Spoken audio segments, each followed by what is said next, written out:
Welcome to Create New Futures, thought-provoking conversations with leaders, experts, and interesting minds. Join us as we explore ideas and reflect on practices that you can use and apply to create and shape the future. With your host, author, and strategy consultant, Aviv Shahar. This is Aviv, and welcome to this episode of Create New Futures, where we develop conversations with thought leaders and with interesting people to explore ideas and practices that can help you create new futures with your family and with your business. To explore with me how I can help you create a new future for your organization, just call or email me directly. Today, I'm speaking with Dan Leahy. Dan is an educator with over 30 years of teaching and consulting experience, with a special focus on the emergent capacities of complex adaptive systems. His interdisciplinary work to enable the evolution of an organizational system transcends traditional boundaries. He is intuitive in reading situations and wise in addressing growth opportunities. Dan was the president of the Leadership Institute of Seattle, LIOS, for more than a decade, and he is currently the director of the Seattle campus of Saybrook University, where he provides strategic and operational leadership for the campus.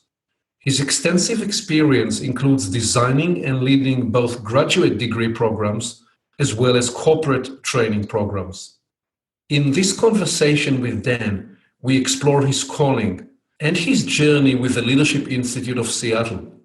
Why to change the world, you begin by changing the conversation, and the precious moment when the student eyes light up with a clarity about his or her sense of purpose.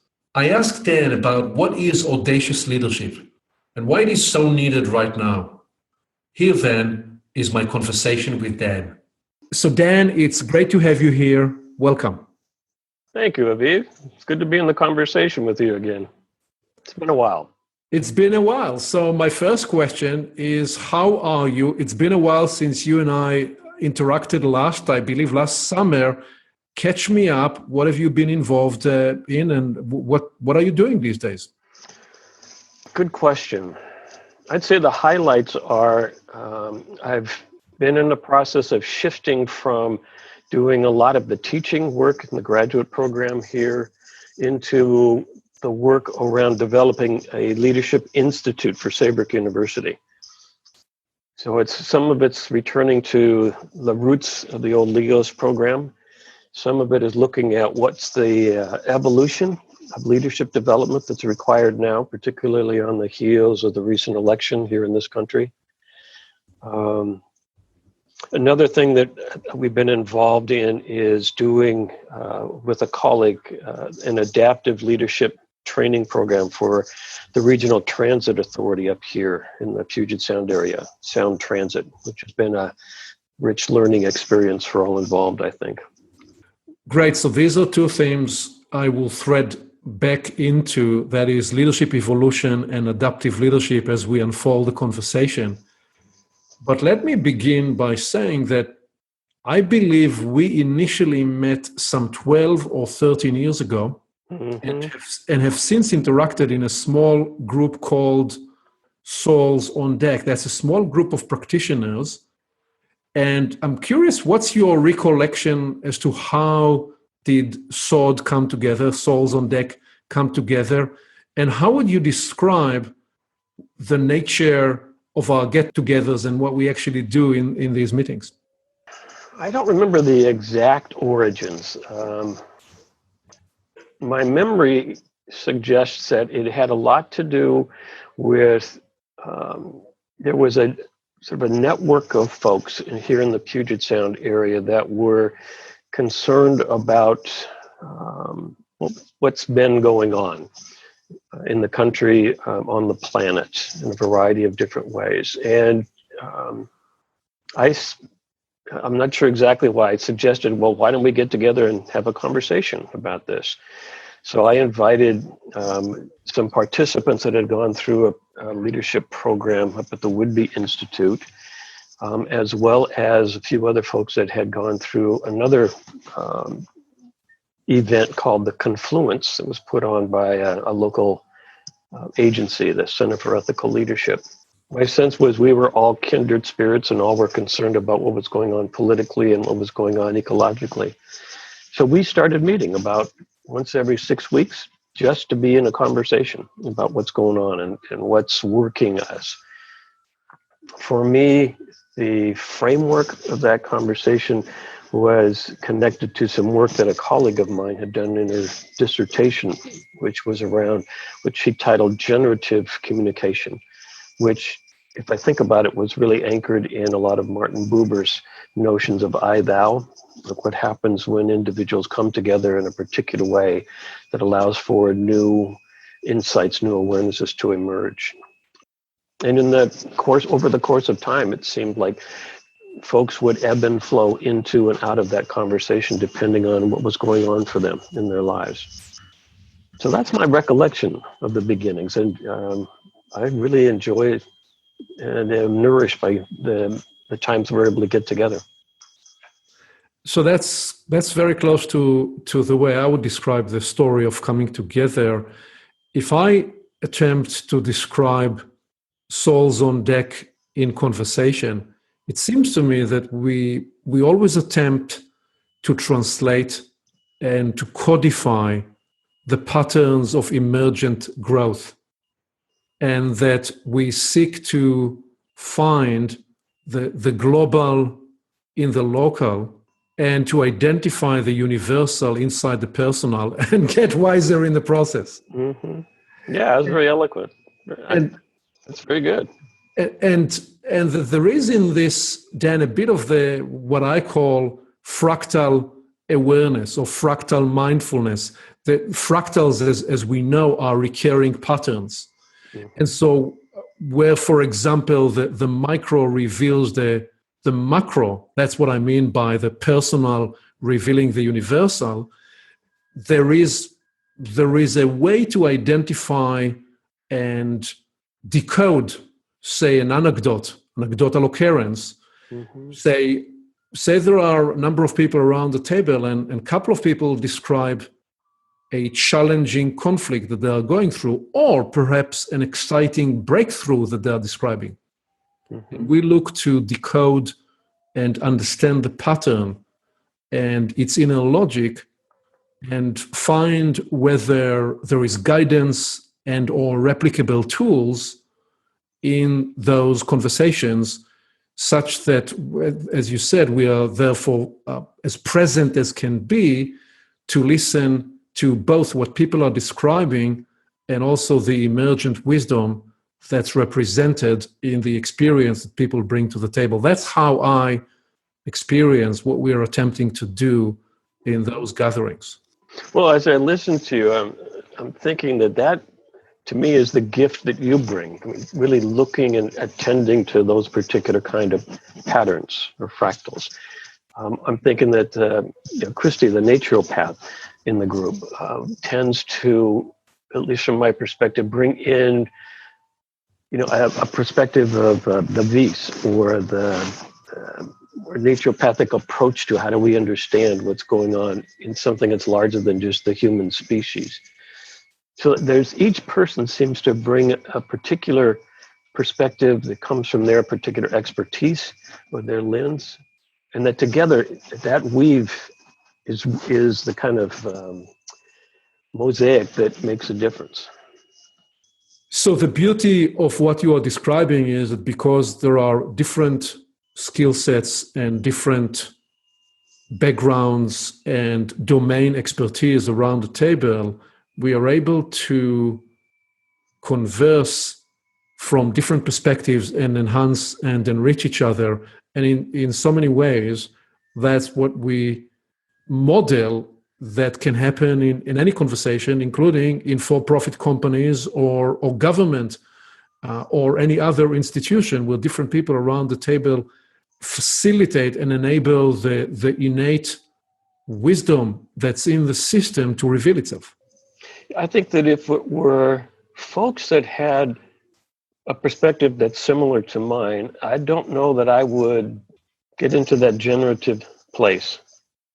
The lenses that I tend to bring into conversations come more from education or leadership development. But, as I listen to you or to Christy or to Anne or Malcolm, they look at things differently. And I have come to really respect and value that perspective.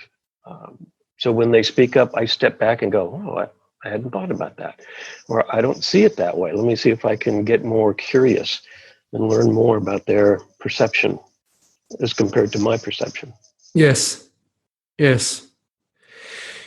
Which leads me to the signature line in your email that says, change the conversation, change the world. And I thought it's a good place to start by asking you, how do you mean that? And how do you bring this idea into your practice and into your work? That started back when I first was introduced to this generative communication or generative conversation framework by my colleague, Judy Heinrich. As I listened to her describe it, I began to imagine that if I want to really change the world, I got to change the story. If you change the story, then things reorient around that new narrative. Back in that time, I was still a clinical family therapist, and there were a couple of different therapeutic frameworks that really spoke to me, I found myself really drawn towards. One was narrative therapy, another one was known as solution-focused therapy, both of which are organized around the notion of how do you identify the exception to the current narrative. And begin to encourage the clients to focus more on that exception.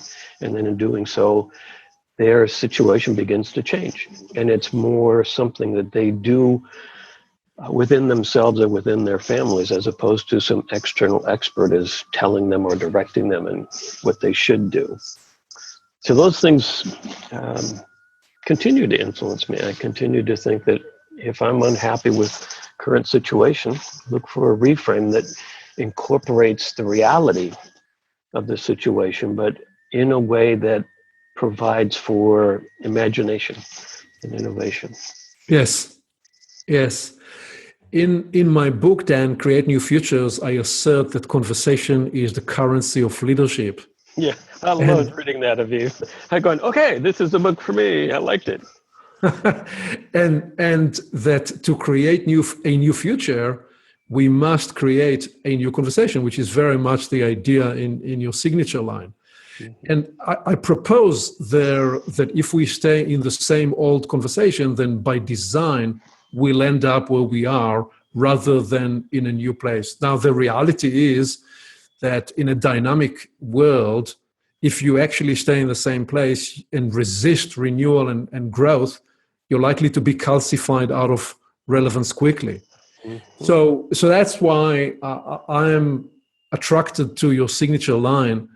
And I'm curious if this is your experience too, even in what you just related to in as early in your career in the idea of solution-focused therapy and such. I'm actually curious that you tell me a little more about solution-focused therapy and even how you got in the first place into focusing on therapy. I believe you were trained as a child and family therapist, and what brought you there, and how did you, through that journey, evolve to identify conversation as the central tool, the central lever, or the central medium with which your work and your gift gets expressed?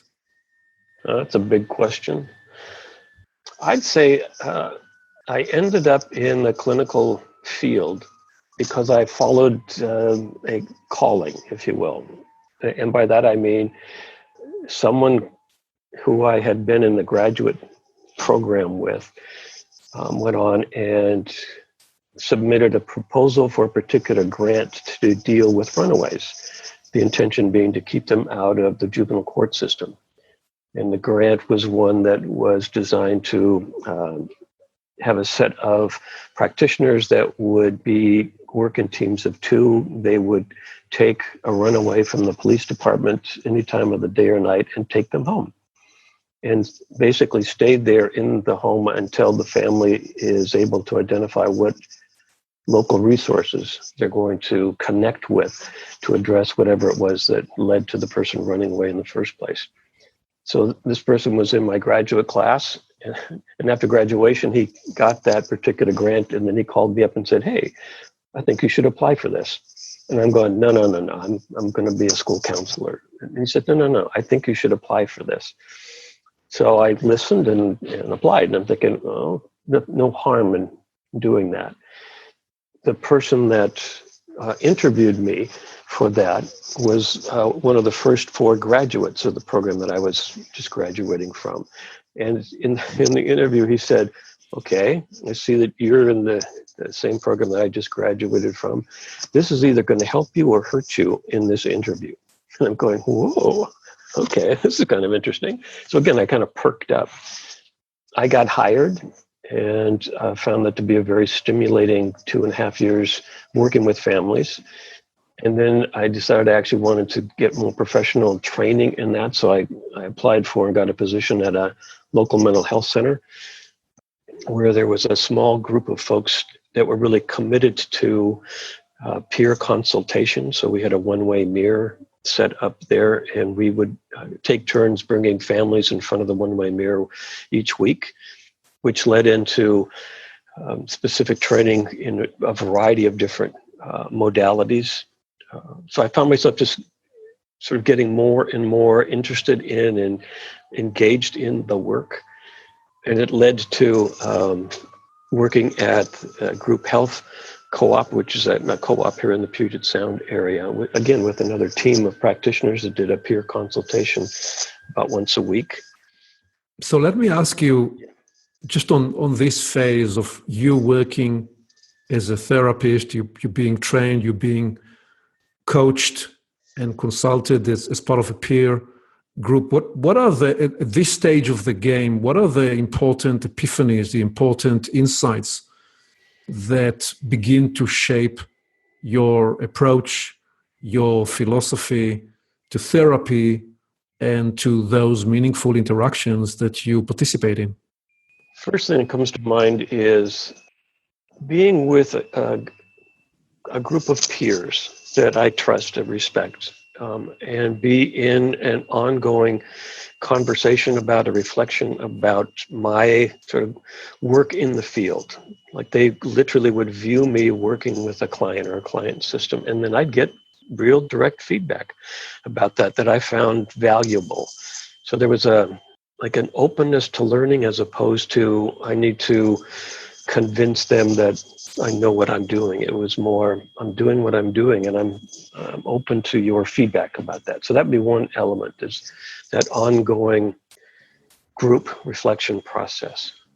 And part of the power of this process is that you're so, to speak, on camera, even though the camera was not running, people's eyes were on you in real time through this process, correct? Yes. Yeah, that was essential. It was not like I'm going to describe a session that I had with somebody. They actually observed it behind the one-way mirror.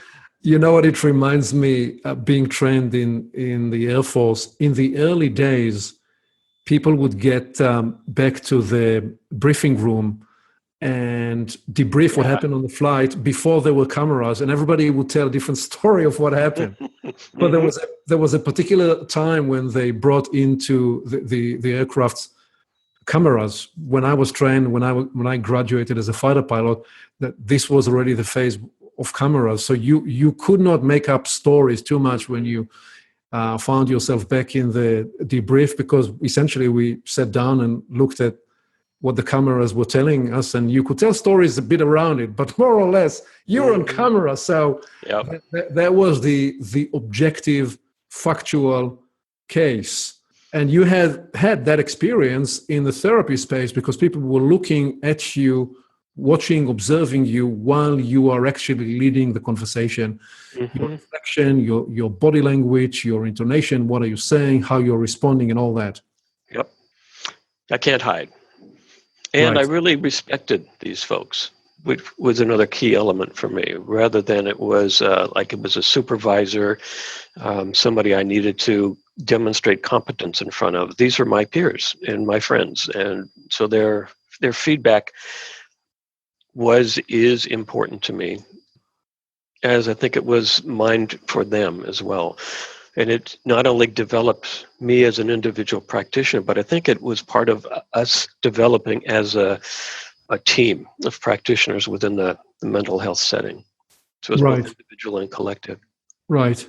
What else would you say at this point in your evolution, your learning, are you discovering or articulating for yourself in terms of the human condition and observing the complex system that's called a human being, and especially working with family dynamics? What are some other important notations and comments do you offer yourself at that stage as you develop proficiency in the space? I think of a person I consider to be my mentor, Donald Williamson. He is somebody that's very well known in the field of marriage and family therapy in this country. And he wrote a book back in the early to mid 80s. The Intimacy Paradox is the name of the book. So he's somebody that is writing about family of origin work, and specifically that when you get to a certain stage in life, it's important to begin to rewrite or reauthor your story of your family of origin, of your growing up. And that rewrite comes from more of an adult place, as opposed to the story that we begin with, which is, as a child or adolescent or young adult within the family system.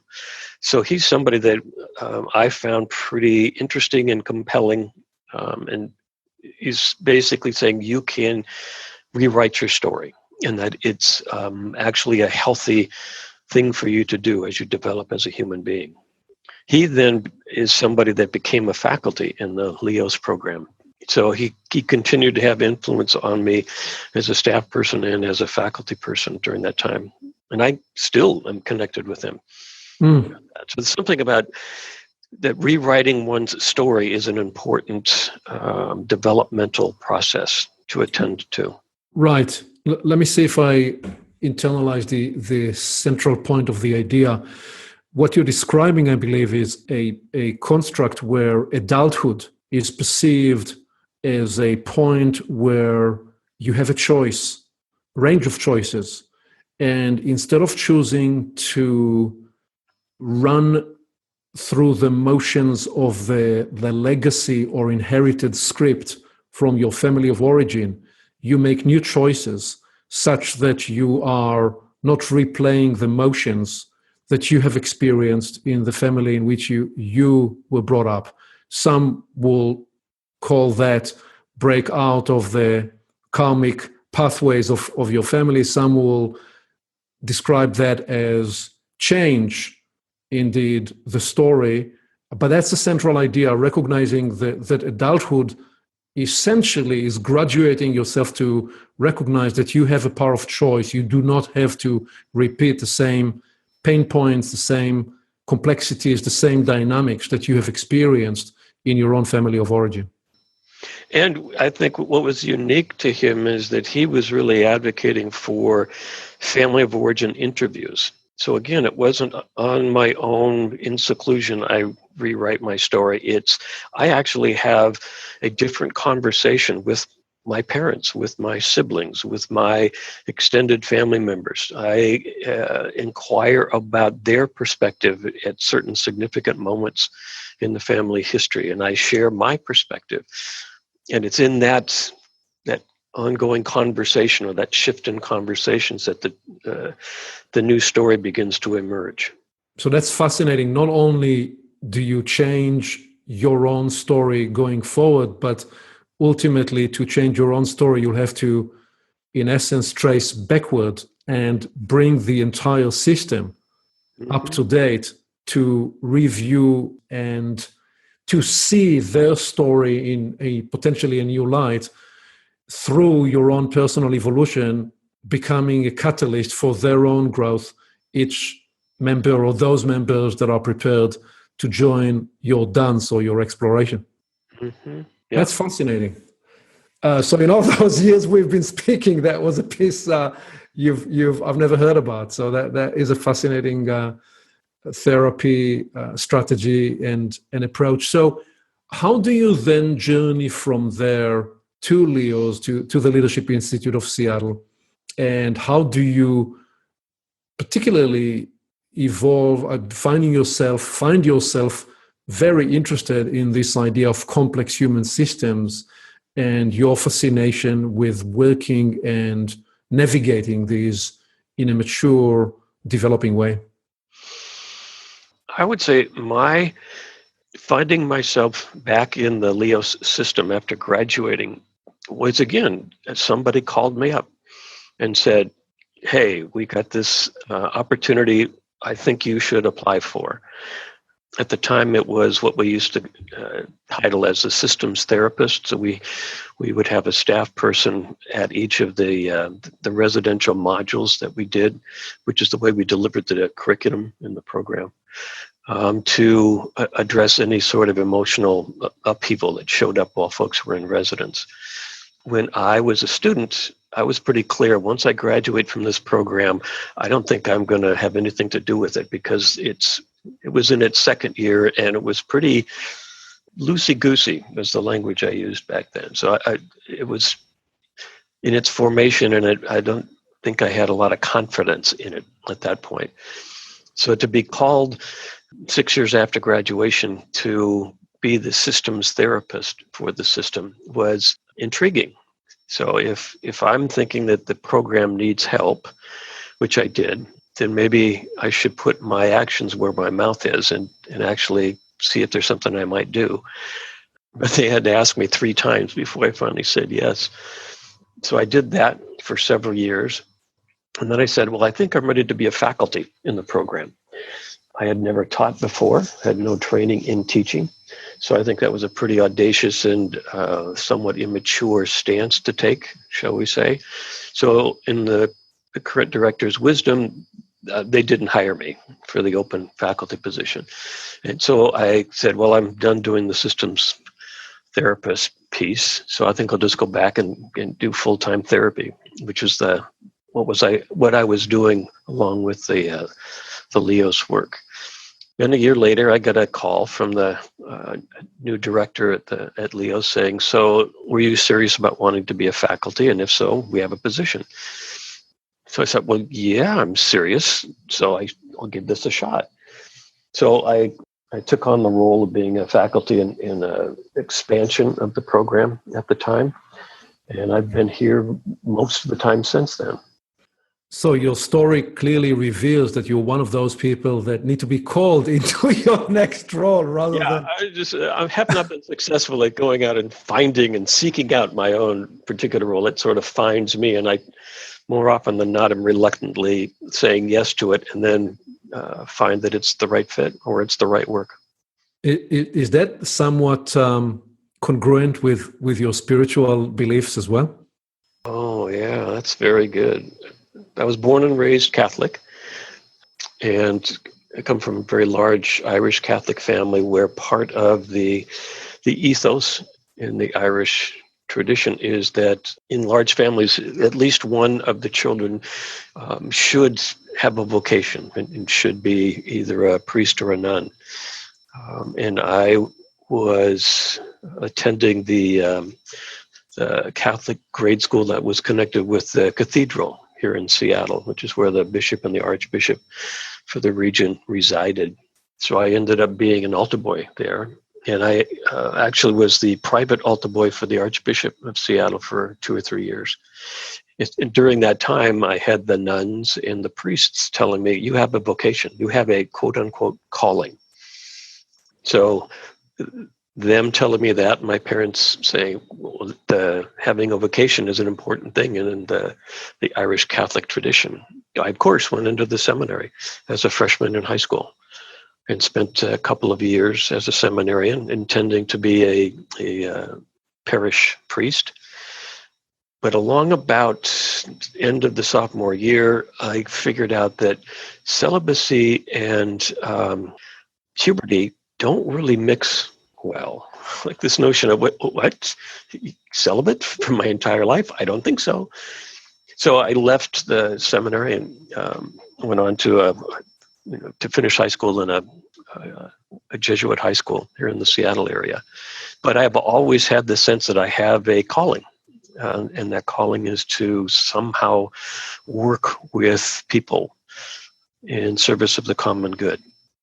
Fascinating story. So the celibacy was a disqualifier for one path, but the inner, deeper calling found expression in a different route, and perhaps free of the limitation or the constraints of that type of a vocation.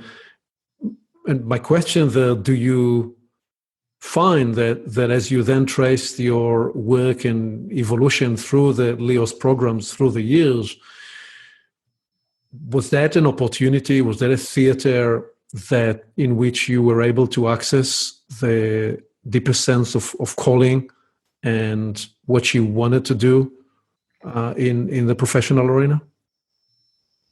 I would say yes. If I think back on it, one of the things that was most meaningful to me in working with student learning communities in these residential modules was that moment when a student's eyes would light up and they seem to become aware of, oh, this is my purpose on the planet. And these particular courses or these particular exercises or this particular assignment is in support of that larger work. It felt like connecting with soul, connecting with the heart and soul of the work in the moment. And that would very often happen in these conversations, in these group processes in the program. And the changes that seemed to show up once that light went on, I found to be as profound or more profound than anything I saw as a therapist. So it was like, oh, it's not so much dependent upon getting quote unquote therapy as it is about being seen and heard and loved in particular ways, encouraged to tap into who you're meant to be and then really be it, live it, get support for it. Yes. So my guess is, if I hear correctly, there are two parallel paths that you're active in at that time. One is the facilitator of leadership student cohorts in these conversations where you are there to help them access their sense of calling and purpose.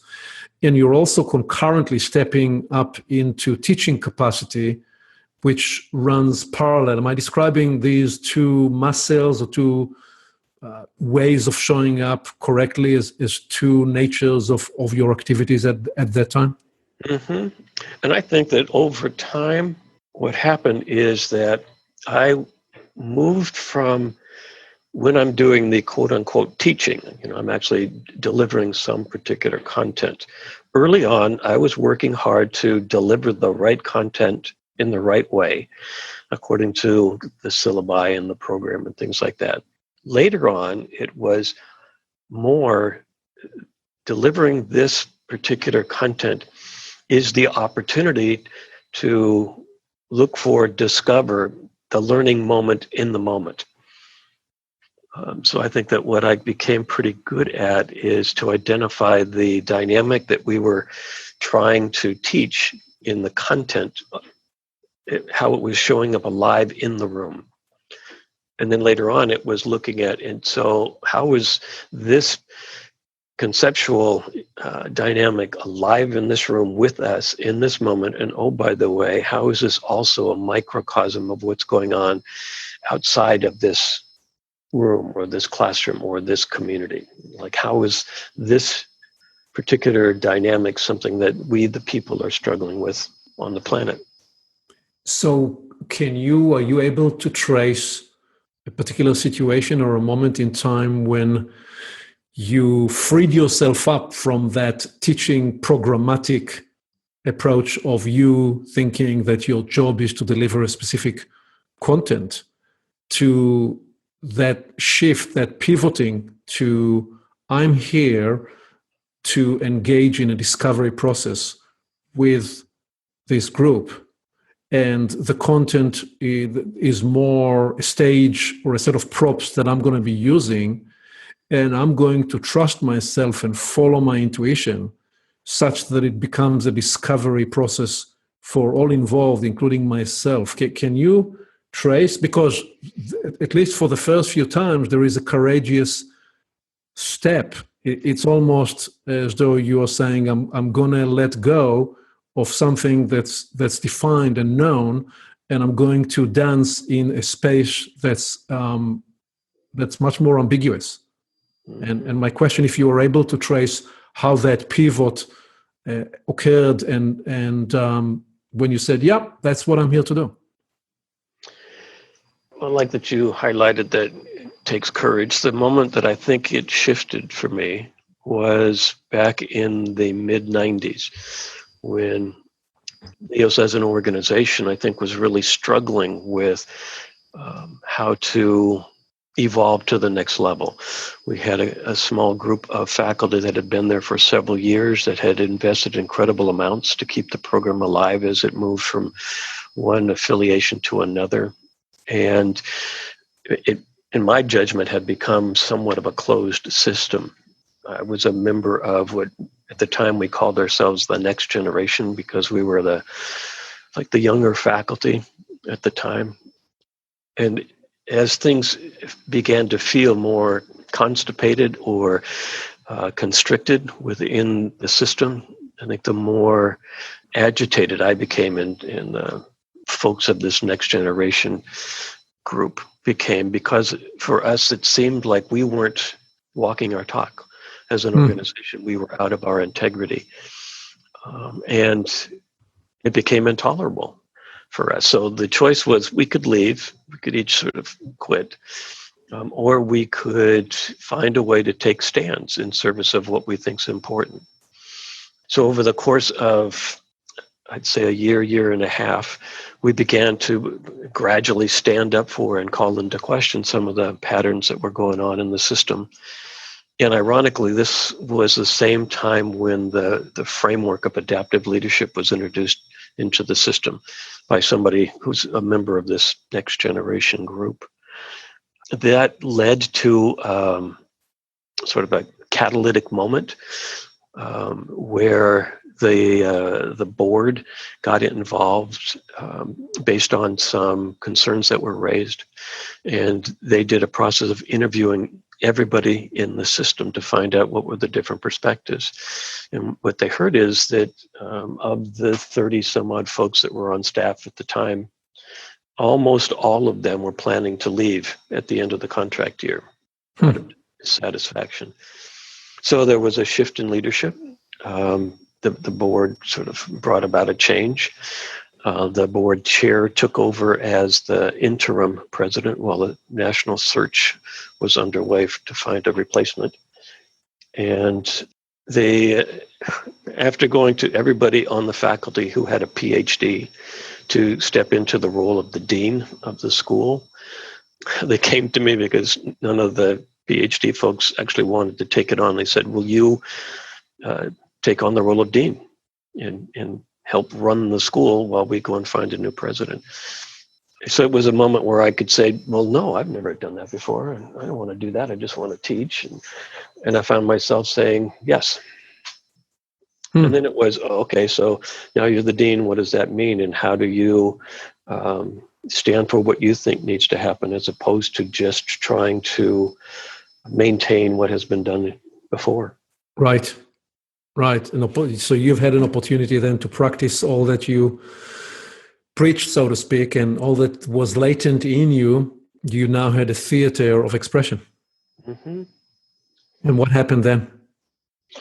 A lot of learning, a lot of, let me try this. And okay, how'd that work? Okay, we're okay, so let's try it a little bit more. So there's a lot of tentative experimentation.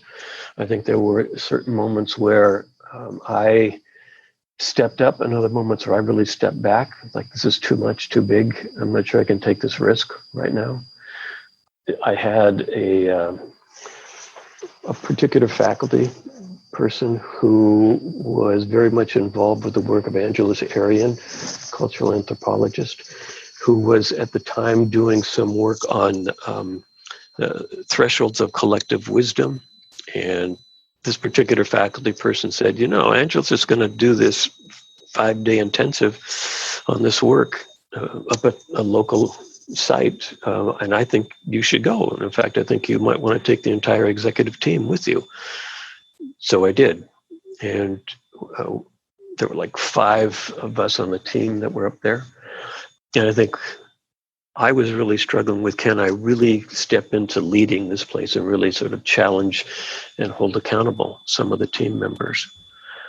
And I remember it was day 4 of the 5-day retreat, and Angela said, this is the day where the teams that are part of this intensive, will get to have some individualized work. And the way we're going to do it is we're going to have the teams come up here and sit on the rug on the floor in front of myself and her colleague.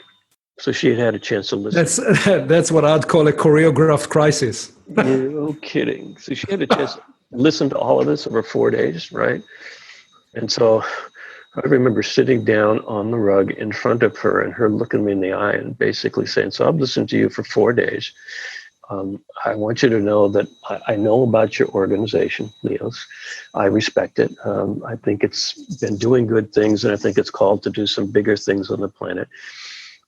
And I just want to tell you that if you're not willing and able to lead this organization wholeheartedly, get the hell out of the way so that somebody who is can. Mm. So it was like, holy Cleveland. So that was a big sort of wake-up call, or sort of calling into question, what am I really willing to invest? How much am I really willing to stand in what I think needs to happen and what I believe in? Knowing that it's not the truth or the perfection, but it is a perspective. So the message there, the big learning there, the message there is that half leadership is not really an option. If you occupy a certain role, if you are occupying a leadership role, a leadership position in an important organization, being only half present to that space rather than giving what it calls for is really not an option. Mm-hmm. And in this case, you needed somebody from the outside to offer you that reflection, to give you that, or offer you that internal awakening. And what happened then? Well, let me just add a piece, that the language of half-hearted was what really got me, because it wasn't just a conceptual, like I can read in books, and I had read in books that, if you're going to lead, you need to behave in particular ways. But for her to sort of anchor it in the heart, like the passion or the heart and soul of the work, is what really got my attention. I couldn't run away from that, because it, to me, related to my calling. So if I'm really going to live my calling, then I have to pay attention to what has heart and soul. And she was basically saying, I'm not seeing it. I'm not seeing it wholeheartedly. So Are you serious or not? And what happened then? From my perspective, we had a very frank, different conversation on the rug. We meaning the executive team.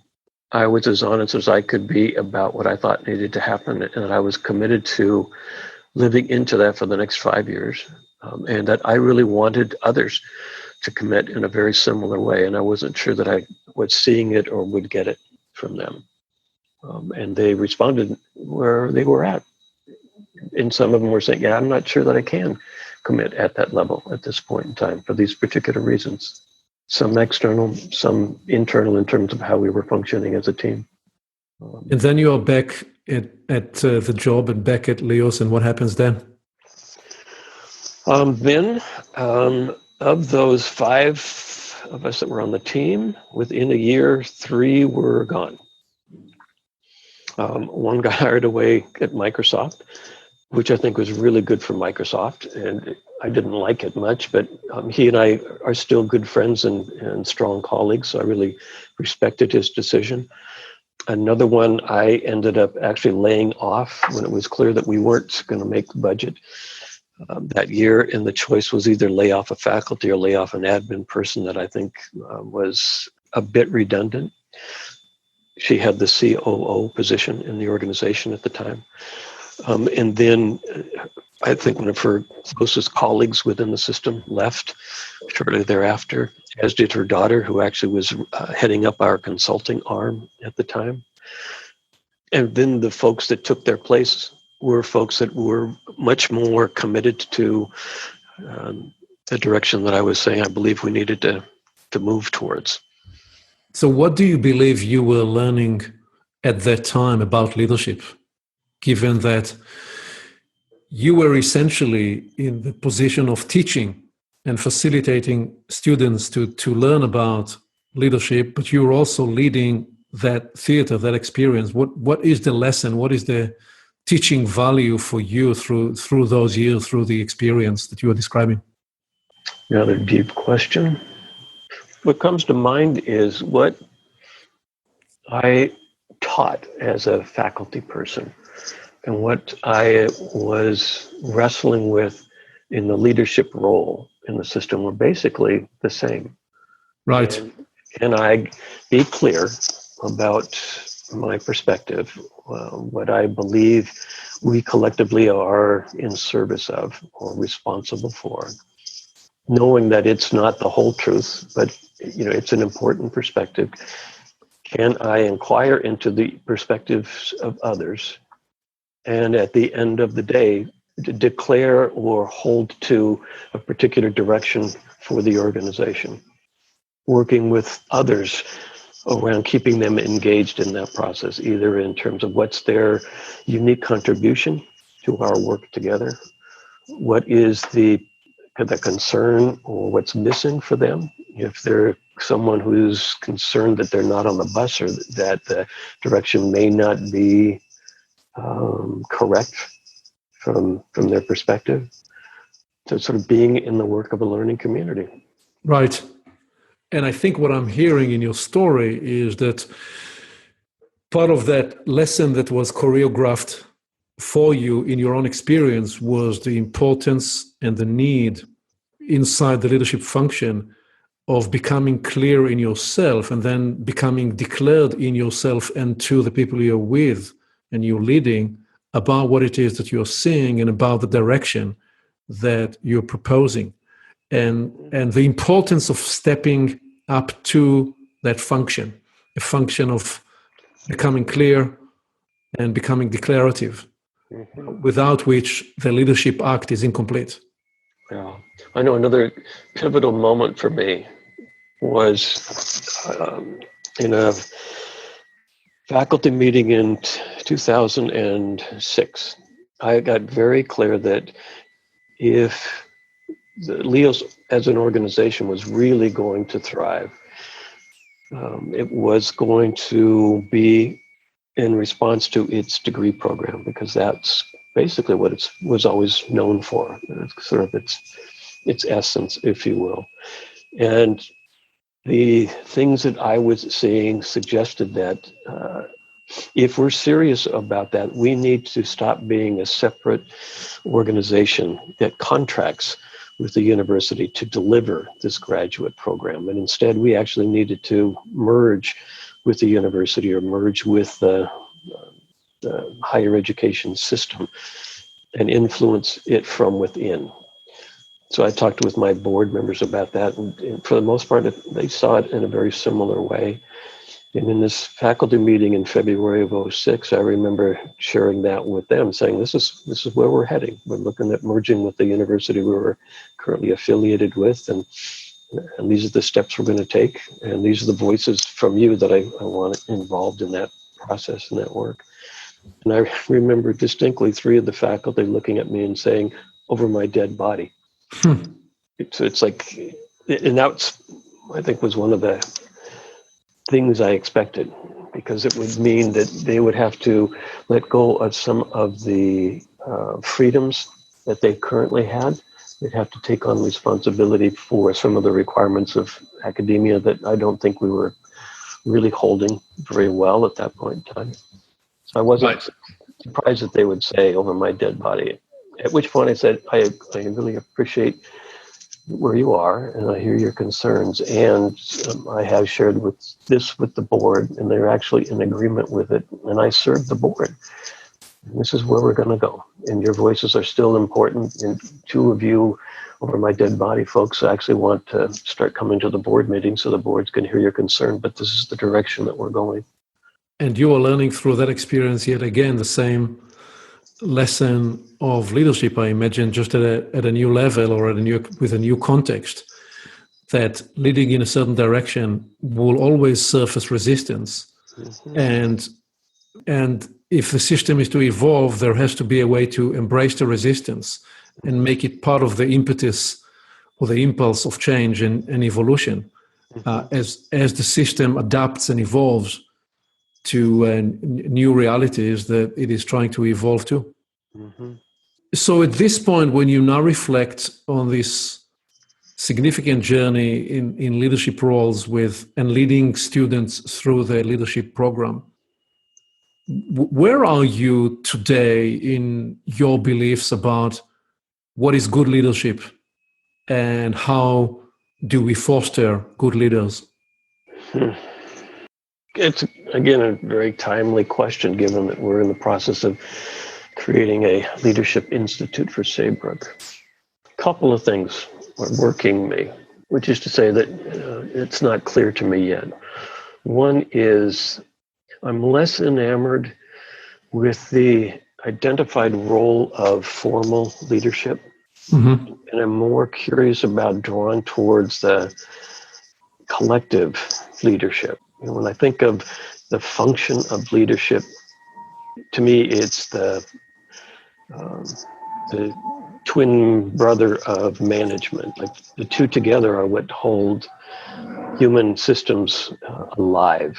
Like management helps to maintain the integrity of the DNA, that which has been developed over time to get the system where it is now. And leadership, I think of as that function or that effort to really connect with, engage with, attend to how the system engages with the larger environment, where the information is about what the evolutions or the changes or the shifts need to be in order for the right relationship to be maintained over time.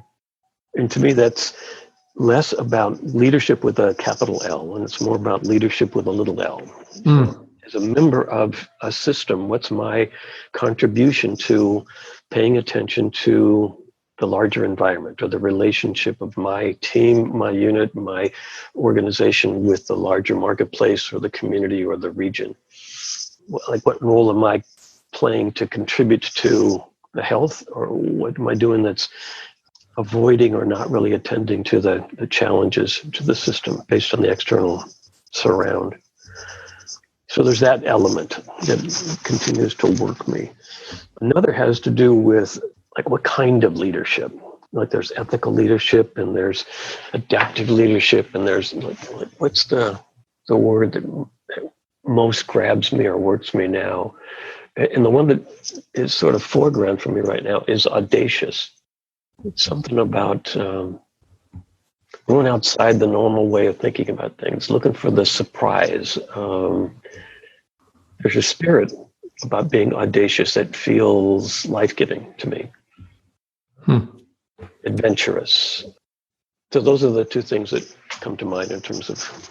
So I hear a few premises in what you're saying. The first is that all human systems, and in fact all organic systems, are systems that by design, by definition, continue to evolve, continue to change. And therefore, in the context of a human system, leadership must be seen as a function that enables that transition, or that process, the process of update, the process of evolution, the process of change, whatever way you choose to frame it. And the leadership, not necessarily the person or the role, but the leadership process, the leadership function, is one that enables that evolution, That's the first premise that I heard hidden or implicit in what you're saying. The second is your reflection that because of the nature of a complex system, it takes a collective or a perhaps distributed, you didn't use this word, but I propose that can be right next to it. And that's the idea that when a system or when a group of people or a team or a company go through a certain project or a certain set of endeavors, then different capabilities may come to the foreground at different times, because indeed different people will be best equipped to lead those different particular tasks of that phase. In that sense, the role of the formal leader is to enable and facilitate that co-leadership or co-creative or co-collaborative type leadership, such that different capabilities and skills come to the foreground exactly when needed. So that's the second premise that I heard. And the third is what you talk to in the idea of audacious. And I wonder if you can qualify that a little more. How do you mean audacious? Do you say audacious because of the kind of challenges, the kind of tasks that are now in front of all systems, all companies, all organizations? Or do you mean this in what sense? Say a little more about audacious for me, please. That's good. For me, we live in really challenging times. Like the particular story that I've held, or it's working me, is, if we don't figure this stuff out, we're toast as a species. So it's big, it's feels dark, overwhelming, insurmountable. So that's the brutal reality. And to step into efforts in service of finding a way, tapping into that potential to evolve in healing kinds of ways, that's big. That's audacious. It's like anybody in their right mind would just roll over and give up. There's not a prayer. If you look at the political process, or if you look at the healthcare system, the education system, it's like all a mess. So to stand up and say, well, let's try something, that seems audacious. That to me, that releases some kind of energy, some kind of attitude, some kind of heart and soul. Right.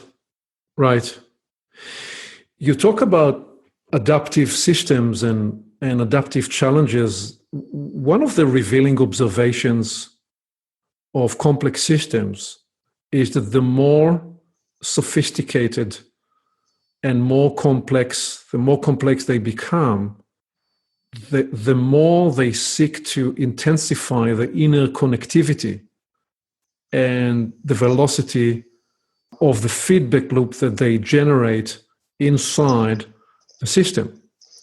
And the conundrum is that the greater the alignment and the harmony, which naturally the system seeks to build, because if everybody more or less agree and presents similar alignment in a sense of harmony, then it is tempting to believe that the throughput and the impact of the system is greater. And it could be very well be the case for a while. But the risk is that when a system comes into a very high degree of alignment and harmony, sooner or later it suffers what I call the fiberglass syndrome. The fiberglass syndrome is when two semi-fluid materials interact and catalyze each other to a point that they intensify the polymerized action, which finally brings them to the arrested state. That's what the fiberglass is. Mm-hmm. You could hypothesize, if you look at the last 60 to 80 years, that part of what you talk about as this moment of crisis, where you talk about education, higher education, healthcare, the political system, it represents a process where some of the leading elites in many of these systems, with their high ideals and aspirations created to a large degree a system that was locked, was arrested in a kind of a fiberglass state. And when something reaches that state, there is sooner or later only one option, which is something is going to have to give, something is going to have to break. And we may be experiencing the break point of that. And I'm not expressing any political point of view or side. I'm more trying to analyze this from the standpoint of complex systems and looking at how the world order that was constructed after the Second World War and the institutions that were put in place all around the world are reaching a point where it becomes increasingly more difficult for these to carry the day, or you can argue that they have reached the break point with what's happening in Europe, with what's happening in the US, and so on. But if you are not completely cynical or give in to despair, you could argue that this is how the system, this is the only way for a system to rediscover its resilient capacities, its resilient capabilities, just that the process is messy and painful and noisy, but that is where new leadership arising and resilient leadership from the ground up needs to be cultivated. How is that narrative? Which part of it do you agree with or not? I'm in agreement with all of it. I have a particular belief that systems change in messy sorts of ways, and particularly when the change requires some significant evolutionary shift, some perhaps radical way of organizing or processing. And I think we're facing another one of those kinds of moments. I think of Kurt Lewin's notions of the moment that a system can really change is when it's in flux, when it's not frozen. I think about the fiberglass framework. It reminds me of a system being frozen in place. I think that we've got the polar ice caps are melting. We've got the whole planet showing us that, yep, we're in an unfrozen state. And I do think that it is in those moments that there's the potential for the imaginal cells to show up or become visible or apparent. So the dark times highlight the souls on deck. Right. Right. So that's the context within which you frame the idea of audacious leadership. Yes. And the call for audacious leadership. Yeah. So is this part of the mission of the institute that you are looking to build, that you will be a vessel, a place where audacious leadership can be discovered, can be rekindled, can be fostered?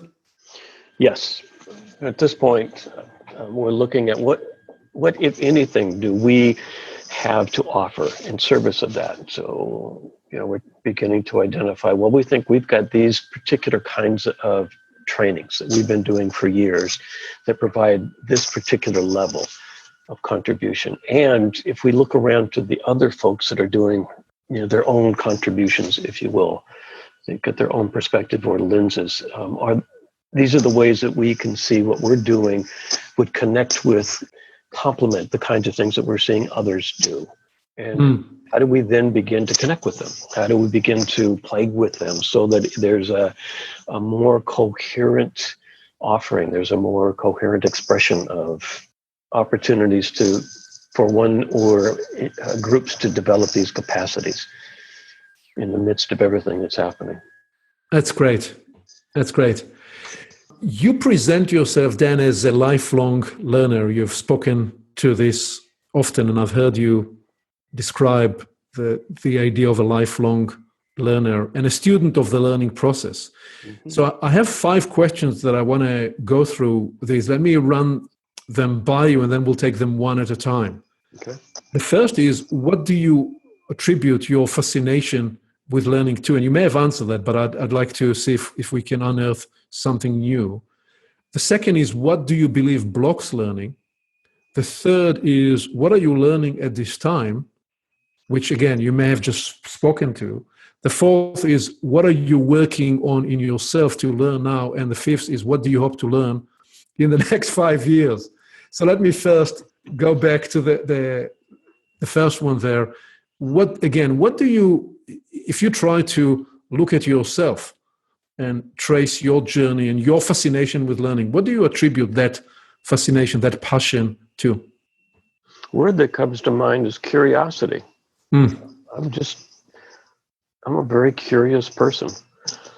And there's something else about, it's not quite humor, but it's not taking myself very serious. Right. That might be like humility, but there's something about the humor part of it that's important to me. And the more that I can stay present to being curious and stay present to holding myself lightly, then the less I'm likely to end up being an arrogant, judgmental son of a bitch, which I probably have a tendency to be, which I don't like much, and I don't like it in others. I think I got that in me, so I'd rather be curious and hold myself lightly.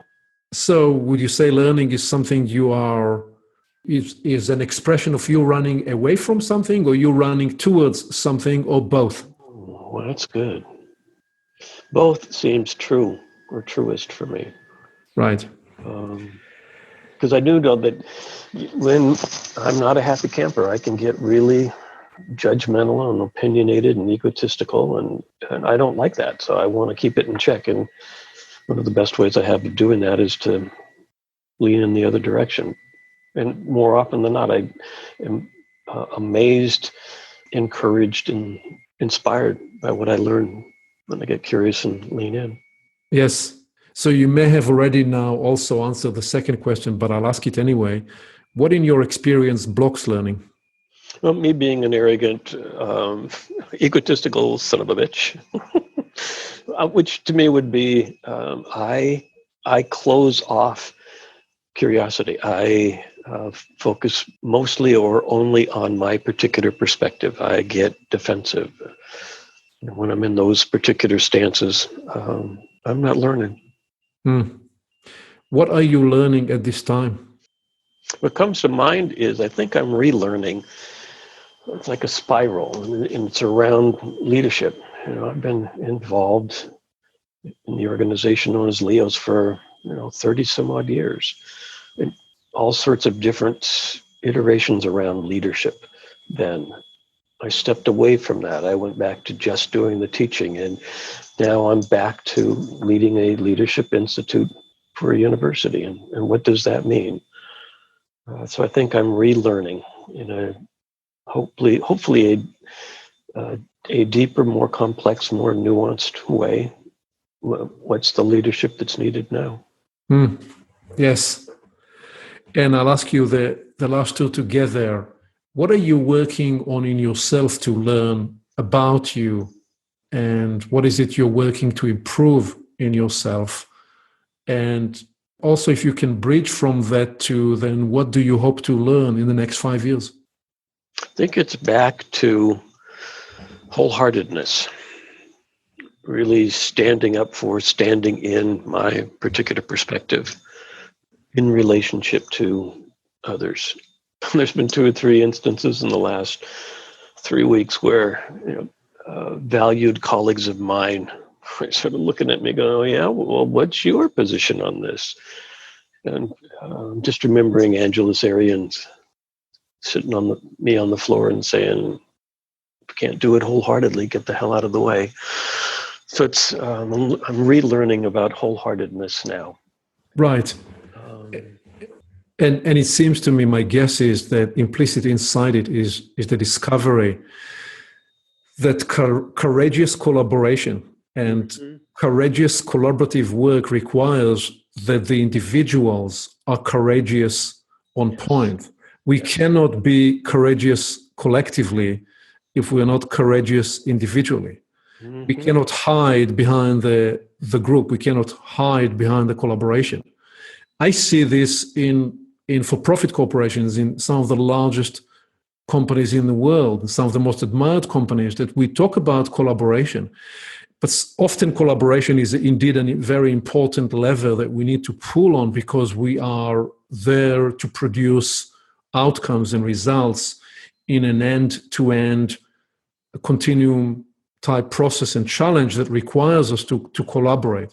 Mm-hmm. There are equally situations where collaboration and the discussion of collaboration can be a camouflage, a device we hide behind because we do not want to courageously step up to declare a position and to lead.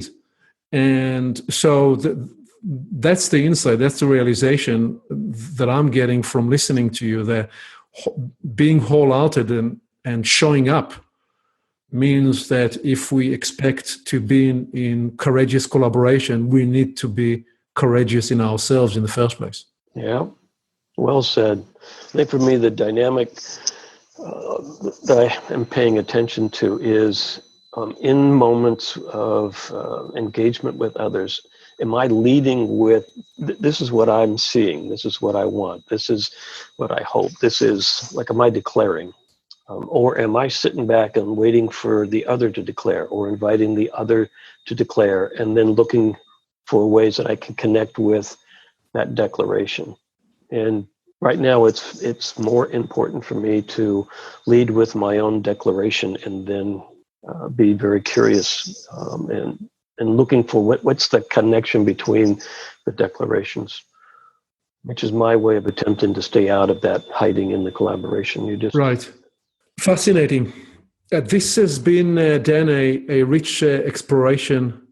Yes, with you today. We've traced many threads that you have never shared with me before, but this is what this podcast conversation is for. So as we bring this to landing, what parting wisdom do you want to offer to people listening to create new futures? Well, what comes to mind is what you had early on in your book, which is, leadership is about engaging, sustaining the conversation that matters. Like that's the place that innovation, imagination is possible. And that's what's needed, at least for me and those that I've worked with, to take the steps that are challenging now. Having some sense of imagination, yes, I think is important for me and others that I work with, to take the challenging, risky steps to make a difference now. Right. To make a difference now, to enable the transformation that needs to take place, requires us to be imaginative and innovative. And to be imaginative and innovative, we have to be in the conversation. If we're not in the conversation, the opportunity for that innovation dramatically diminishes. Mm-hmm. And it's not just any conversation. To me, it's a generative one. I'm intentionally engaged in service of finding something new, finding something different. Yes. And I love that you were highlighting that early on in your book. Indeed. Dan, thank you so very much for this rich conversation, tracing many threads of your life and evolution, and with an important parting message. Stay in the conversation so that you can discover the imaginative and innovative capacities in yourselves and in the people you're working with. Well, thank you, sir. This has been good. I think I needed this today. This is a nice way to start the week. Next time we can sit down, souls on deck or over a cup of coffee. This was good, sir.